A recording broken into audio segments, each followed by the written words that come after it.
Welcome to the Branded Impact Podcast. On this show, we go beyond surface level branding, honest conversations with industry leaders, behind the scenes of aligned brand building, and actionable insights to help you elevate your presence. I'm your host, Jessica Espejo, aka Joe. Hit subscribe and join me each week for the Branded Impact Podcast. Welcome back to the Branded Impact Podcast, where we spotlight bold entrepreneurs who are creating brands that shift conversations, empower communities, and scale impact. I'm your host, Jessica Espejo, aka Joe, and today's guest is doing exactly that. She is on a mission to help women reclaim body, wisdom, one steam session at a time. I am joined by Jessica Malka, founder of LEIAMOON, a revolutionary wellness brand blending ancient ritual with modern design. Through their flagship product, the LEIAMOON Steam Seat, Jessica is helping women reconnect with their pelvic space and embrace a path of sovereignty, self-trust, and healing. So I'm ready to get in. Let's start from the beginning. Jessica, can you share what led you to create LEIAMOON and how did your personal experience shape this business? I would be happy to. It's quite a story, as you might imagine. I'm sure most of the listeners are like, wait, what? Vaginal steam seat? What is that? I too had no idea what yoni steaming was until I think it was 2016. I went to a local women's circle. It was probably only 6 months after I had had a surgery to remove a uterine polyp and was kind of going through my own health issues related to burnout and stress and overload, and really recognizing this link between the female anatomy and heightened stress and how there really was a pattern there. So when I went to this women's circle, it wasn't really a normal thing for me at the time, but the woman that led it was really guiding meditations around the womb space and kind of almost personifying this organ in our body, and recognizing it as an opportunity for each of us that have it to really sink in and feel that it has something to say. And I was kind of feeling that quite literally in my own personal health journey. So that immediately kind of sparked something in me. And at the end of this gathering, she had us each make our own little sachets of herbs and explained what vaginal steaming was to us, that it was rooted in a lot of ancient traditions in different cultures all over the world, and that it's a really great way to work on the physical level, but also just on that kind of spiritual, emotional level of understanding the language of our bodies, that can be done a few days before menstruation and even a few days after. So at first I was like, a lot of the language around this was really new to me at the time, but because of the probably 10-year journey I went through prior, I was feeling really resonant with what was being shared. And I went home to my then little apartment in Brooklyn, boiled a pot of water on my stovetop, sprinkled in these herbs, set the pot on the floor and kind of draped myself in some towels and did my best to find a comfortable position to really surrender to this experience, which is really the whole point of just finding a place to really get into a deep, relaxed state. And it was quite difficult for me, actually, using my household items. Yeah, that doesn't sound comfortable. Exactly. And I have a background as an architect, so I worked and taught and designed for a long time. So part of what sparked for me in that moment was like, oh, it would be really great if there was, a more modern format for this ancient ritual to just kind of make it more easeful to set up, but also just more easeful to sink into the experience itself. And, here we are in this modern time where we really do have access to so many technologies. Almost anything, any idea that we have, we can really make into reality with a bit of grit and devotion there. So that now that was 9 years ago at this point.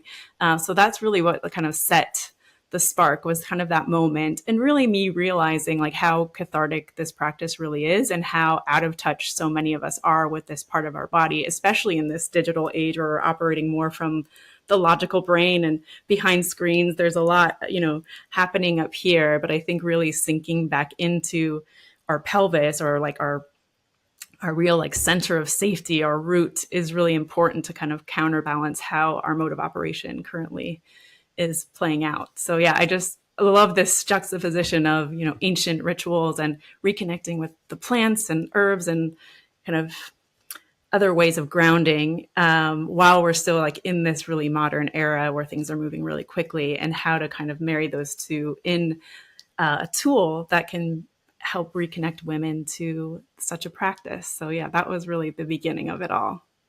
And it's interesting to me how there's so much stuff that like you go back into the ancient time and they were so much more connected. And then I look to today and I feel like there's just such a disconnect. Like it's when did it become a taboo subject to talk about any of those pieces? And then now I feel like there is a shift. We're starting to have a lot more conversations around all of the taboo subjects like mental health, physical health.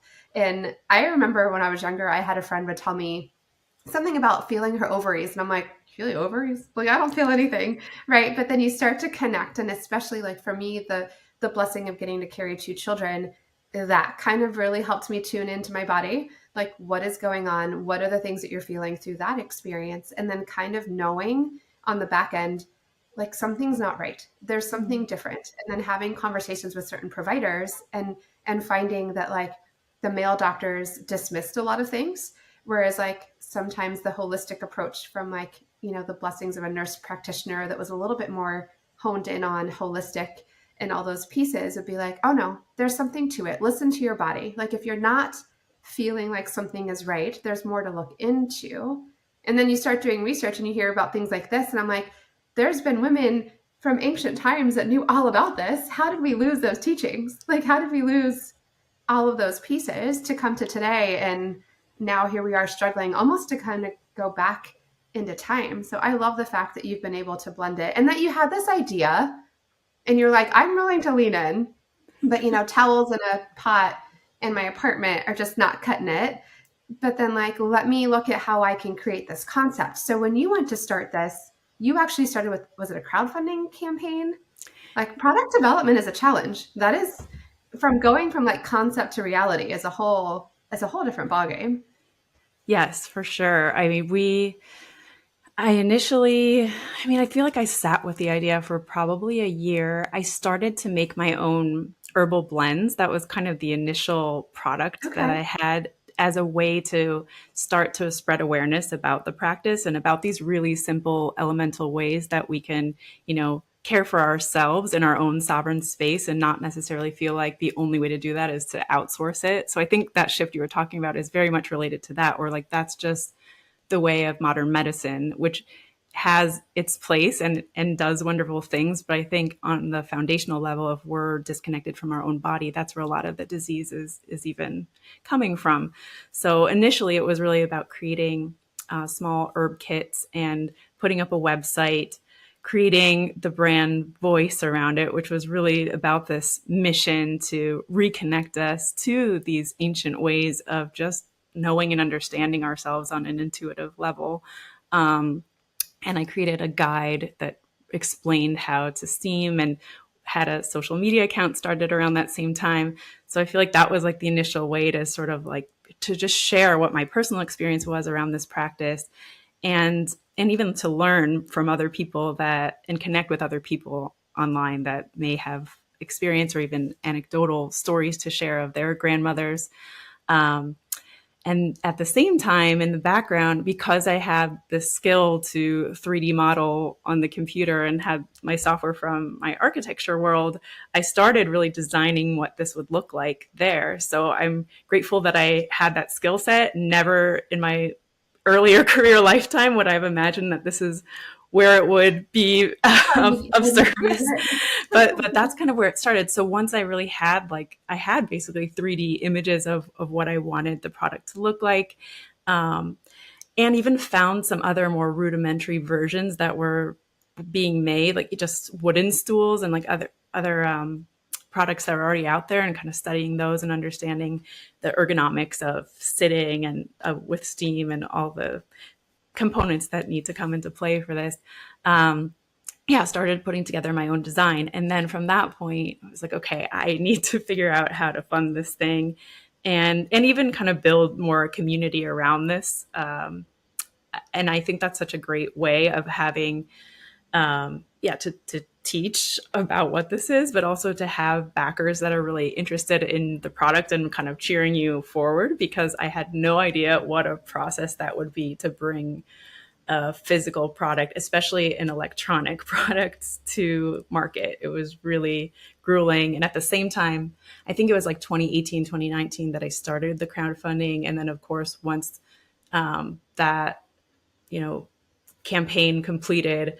The task of actually building it out was happening during COVID, unfortunately. So the factory that we initially found ended up not being so great. Everything would shut down. It was just really hard timing wise to kind of find a consistent rhythm for early phase product development. But eventually we got there.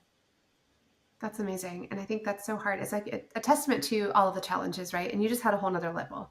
Because I think you mentioned establishing your brand and you started with something small. And then now you want to take this next level. And oh my gosh, I didn't even think about the fact that it's not just a product. Now it's electronics. And how do you get that? And there's probably a lot more compliance issues involved. Yes. And so that's a testament to your perseverance and pushing through. What kind of kept you going, like through those early onset challenges? Even during that time too, in my personal life, I had just gotten married. During the crowdfunding campaign, I was pregnant with my first child. So I also think I had no idea what was going to be on the other end of that. But there's something about that felt really synchronistic too, of being, full pregnant. For me, I'm grateful of my experiences with my pregnancies have really been that I felt like really full of energy and almost like my most creative and my most productive. So it was actually really helpful during that time. But of course, once the baby comes, you kind of like all of your energy goes towards that.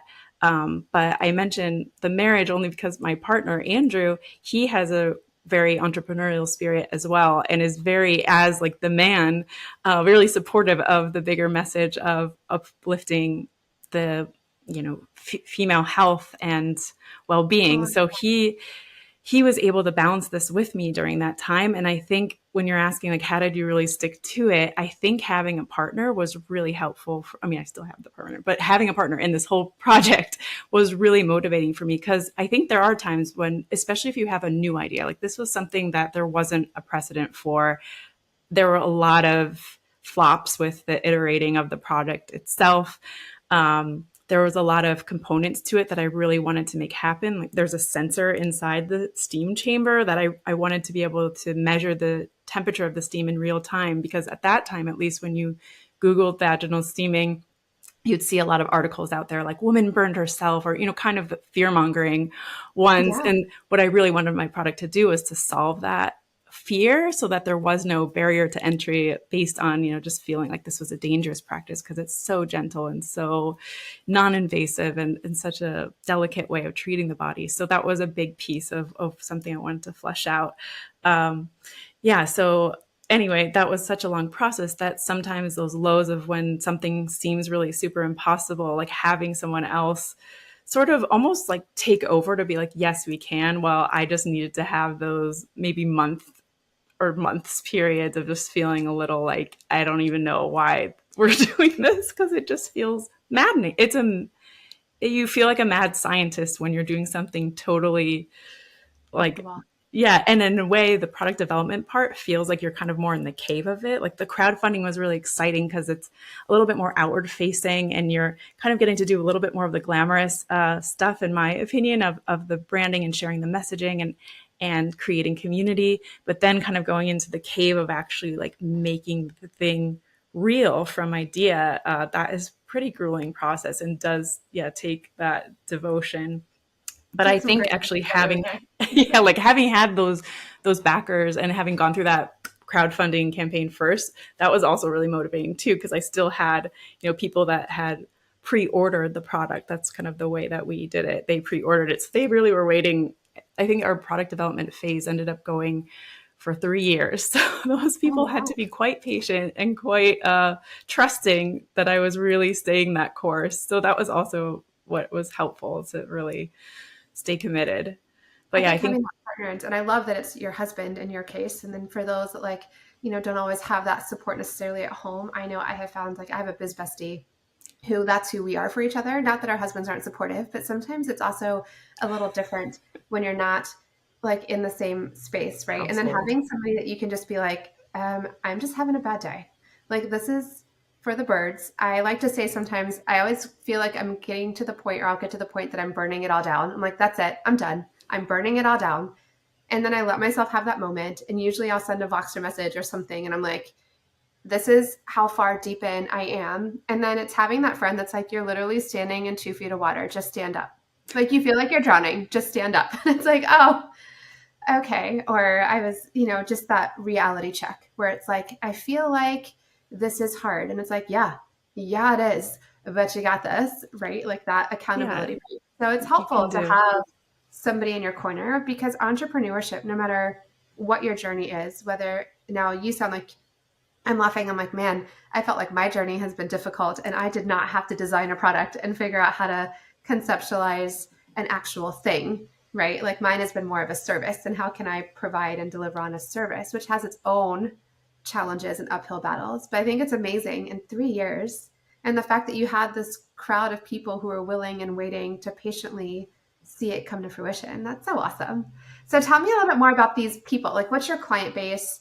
What are they like? How have they been discovering LEIAMOON? Like, what are some of the things that you're doing now? Because you said social media, some crowdfunding got you a little hype, but how are you out there getting your brand out into the world?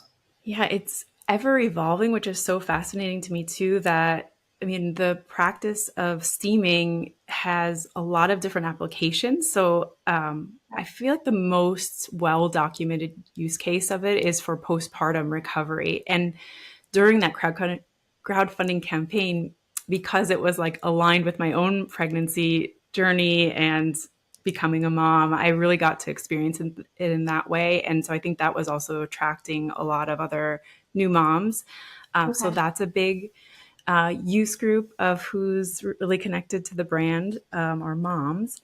And then also, I would say this, now that we've been working more in affiliate marketing, as I mentioned to you previously, that's been really helpful because a lot of times we're approached directly by an affiliate that finds our product that might be a Chinese medicine practitioner or a fertility specialist or maybe a pelvic floor therapist. And these certain specialists that are working more specifically on the female anatomy or even just simply with like muscle tension are finding that this application of gentle steam, the product also incorporates red light therapy. So that's also Oh, yeah. kind of exploded synchronistically at the time of the product launching, which has been really helpful.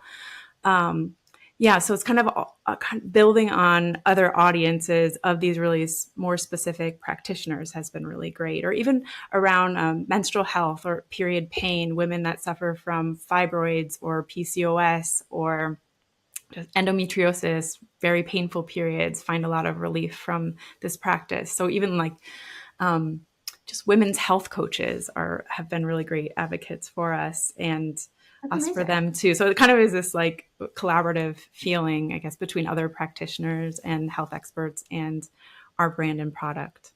So you kind of led into the affiliate marketing. So let's just kind of take a deeper dive into that. So did this come out of you had the concept first, or did you get approached first? Like, how did you decide to get into affiliate marketing? Yeah, I guess it was, we had the idea. Well, I think that idea in and of itself had really been born over the last, I mean, I'm sure it's been around for a very long time, but I do feel like it's been sort of more normalized as like a way for brands to start to grow and reach audiences that they might not have otherwise. Um, so I feel like once the physical product was finally here, we had probably a pool of like 15 health specialists in different niches that we already had in mind that we wanted to approach to send them an initial like first product run sample for their review and get their authentic feedback and then give it to them to keep and use in their practice. And we're still, in this has just been over the course of, yeah, I guess it's been the last 3 years that we've been able to get a lot of information from those people too, of like how they're using it and what certain results have been.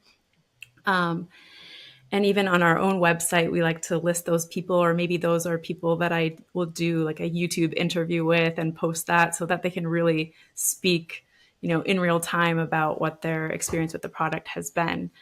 But yeah, I mean, then I think almost every website, like the back end plugins for affiliate link connections is pretty seamless. So it wasn't like on the tech side, we had to build something totally new. There's a lot out there. I think that really facilitates that type of relationship, ability to track and deal with the payouts and the whole thing. But that's been a really great avenue for us for sure. Just even just for credibility of the product itself and just of the integrity with which it was built, that it can be trusted, having these professionals with doctor in front of their name or whatever. I mean, that's not as important for every person, but I do feel like those types of credentials, especially with a practice like this, really help women feel more comfortable. Like, especially with this most sensitive piece of our body, that we really want to make sure that it's backed by people that really work more specifically in that realm.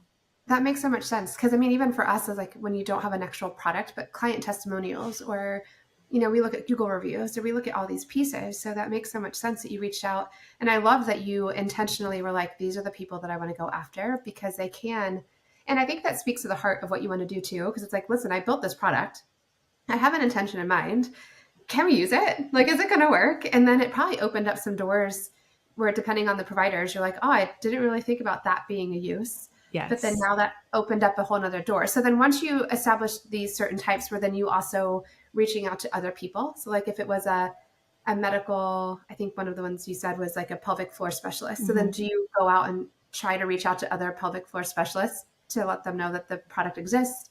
Like, is that how you kind of expand your affiliate marketing intentionally? Yes, for sure. Like once I mean, even going back a bit to like your other point, once the physical product was here, like I like describing this process too of like the mad scientist cave part. Like then I'm back in like the extroversion phase of being like, okay, now I have to share it.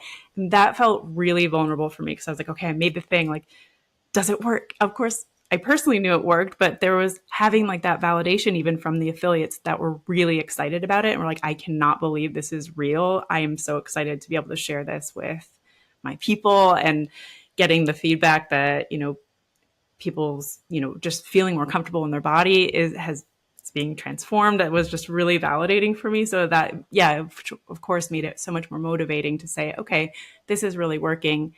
Not only from a marketing standpoint, but also just for like understanding that this product is really helpful and useful, and learning more uses for it.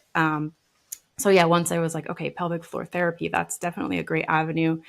I didn't know that much about pelvic tension and even about how that relates to the nervous system as well. So even anyone working in somatics across the board, like this is a very appropriate tool that's worth, exploring, I think, with other layering on other practices, sound healers. I really had like such a wide net. And because now it's like more and more out in the world, like through word of mouth or just seeing things on social media, I also get approached by people that are interested in becoming affiliates. And all of those collaborations are always, fruitful in their own way. I'm not that like discriminatory of like who I will and will not affiliate with for that reason, is I feel like there's always a learning there. And if someone's curious to try it, I'm super open to that. I love that. So are there some pieces that you feel like you had in place first? Like, I know you mentioned your website. I know you mentioned you did some social media. Was there anything else on the marketing side that you felt like you needed to keep active to give, in addition to these providers with some great credentials, giving validity to your product? But did you have any other things in place or in line, or do you simultaneously run? You mentioned like there's affiliate programs out there, and yes, you can look into like so many different options that are already seamlessly able to integrate. But like, what are some of the other marketing things you put in place that you felt like either helped or? I mean, I think even having like growing a mailing list and offering free information or as kind of an exchange to be like, hey, come join our community. Here's a guide for how to do this. And then keeping up like a regular newsletter where I will feature some of the affiliates, for example, or some of the recorded conversations I've done with different health experts. I host those on our YouTube channel and also on our website. So kind of like directing to those channels through the newsletter. But I do feel like building an email list has been really helpful to have, which was happening since before the crowdfunding campaign. We also, I think I mentioned too, that the herb blends was like the first product. And that was sort of the tester product for me to understand how Amazon Marketplace works, for example. So that's like when we set up an Amazon shop and worked with SEO there and how to do sponsored ads there, which has greatly evolved over the years and has been kind of hard to navigate. Kind of have passed off that work to a separate consultant at this point. But that was helpful to just have the shop established early on so that when the more our flagship product, the steam seat, was here, that we kind of already knew how that worked and already kind of had an established shop, which I think helps also with marketing it. For sure.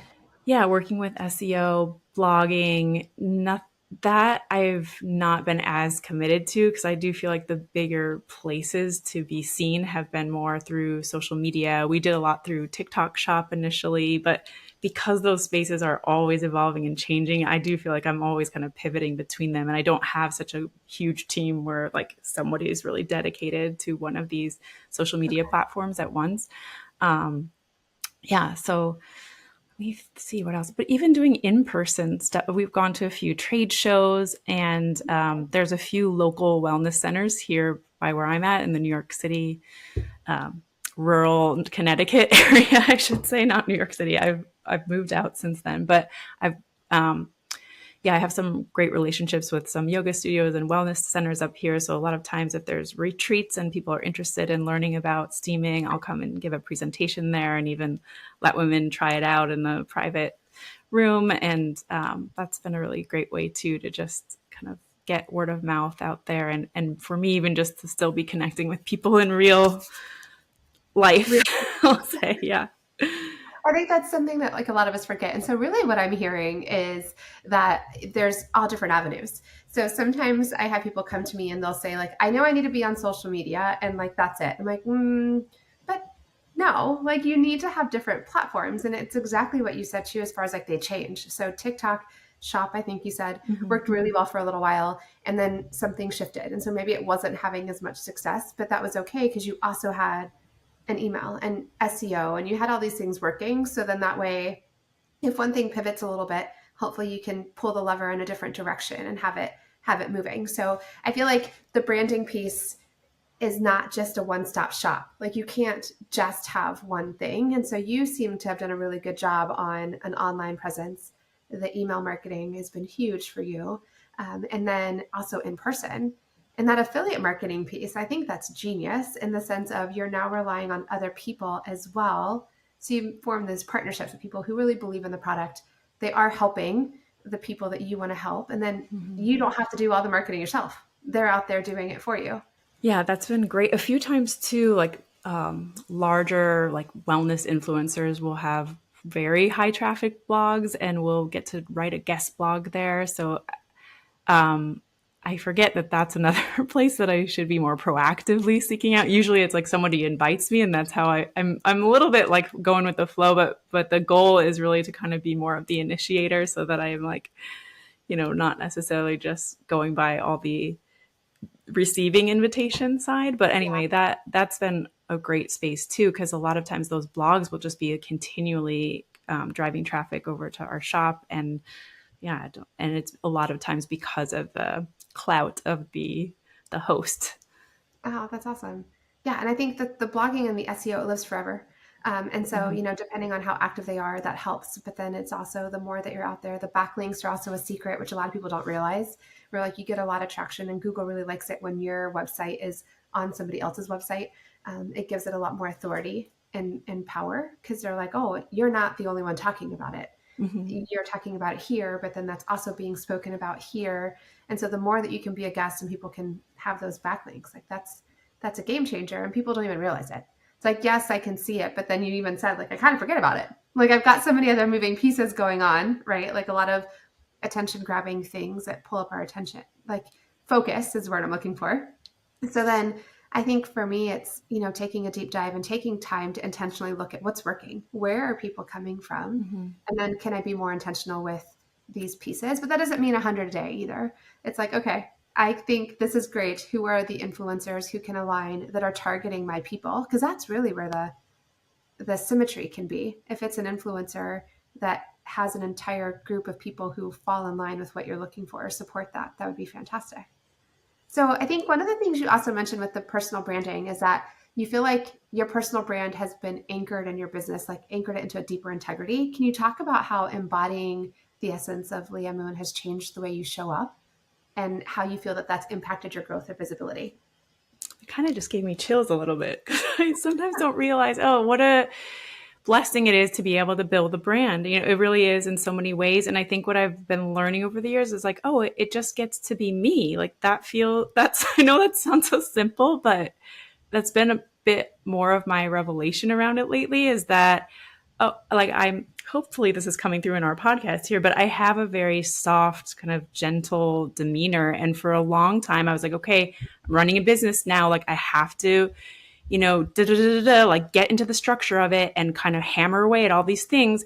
And sometimes like that feels a little antithetical to what my own essence is. And what I've realized is the essence of my brand and what I am trying to bring back to women in all phases of life is really this idea of softening and that having great value. So I feel like that is what our brand is about. And kind of what I was saying about partnership too. It's as cliche as this might sound, but my husband partner is really like holding that masculine edge. And when there's pieces of the practical side of creating the structure for the business that don't feel as aligned with me for the brand. I mean, of course we align, but they're just energetically a little bit harder for me to be, I don't know, as productive in. I can really be like pass those to him. So I really appreciate that part of him. I mean, we're pretty like stereotypical in our essences, but I think part of what I love about what we've been able to create together, as wild as it is to have, you know, business partner, husband and wife living under the same roof, everything is pretty like enmeshed, is that the essence of the brand has a lot to do with my own personal vibration, if I may, and that he is there to help anchor that for me when things start to feel a little overwhelming, so that I can continue to really do what I'm doing best, which is really just emulating this vibration of the feminine, which really is like the strength of being soft and flexible and supple and kind of being in flow. And that's really what our bodies are designed to do. And there's something beautiful and graceful and really powerful about that. And I do feel like it's been like stamped out over time. So my goal is really just to continue showing up in that way and to allow my brand to reflect that. And when there's a piece of the business, which inevitably there are for all of us, that just needs to be more hardlined, that I don't have to carry all of that if it feels like it's dampening the brand for me personally, that I can find support that knows how to do that piece more naturally for them. So I feel like that's been the way that our brand has been working. And I've just, had more like personal understanding of that just this past year, that it kind of gets to be me. And that's really beautiful. That is beautiful. And that you're leaning into the fact that you don't have to be all the things. I think that's something that a lot of times we tend to forget, especially for those of us who are more on the solopreneur side, you know, working on that. But it's really leaning into what are you good at? What is your strength? And authenticity for me is everything that a personal brand should be. And so for you to be soft and feminine and really honed in is everything that your brand encompasses. And that's phenomenal. And then I've also had other brands that I've seen that are bold and loud and unapologetically themselves in what seems to almost be taboo to the other side, right? Where it's like, why are you so confidently okay being? But it's like, you get to. Like, that's the beauty of building your personal brand, is that you get to. And then as you're establishing and navigating business, that doesn't mean that there aren't aspects of your business that have to be handled differently. You just get to hone in on somebody else's skill. Like, and if you don't have a partner in your corner that can be that person for you, then you can find a partner through bringing on a team member or fractional support or whatever the case may be. But I love that. That to me is super powerful. And the fact that and that you've come to that revelation because you are building something beautiful and you've been able to take this idea, concept that you had and turned it into a movement and then helping so many women out there, which is phenomenal. So that leads me into, if you could wave a magic wand and amplify LEIAMOON's impact in 2025, going into 2026, what would that look like? What kind of visibility or support do you feel like would make the biggest difference for you right now? I feel like the biggest vision I've been holding is creating more connected community, because at this point too, I have a lot of women out there that have this product and are using it in their own unique ways. And I would just love a platform or a way for all of them to be able to connect and share their stories.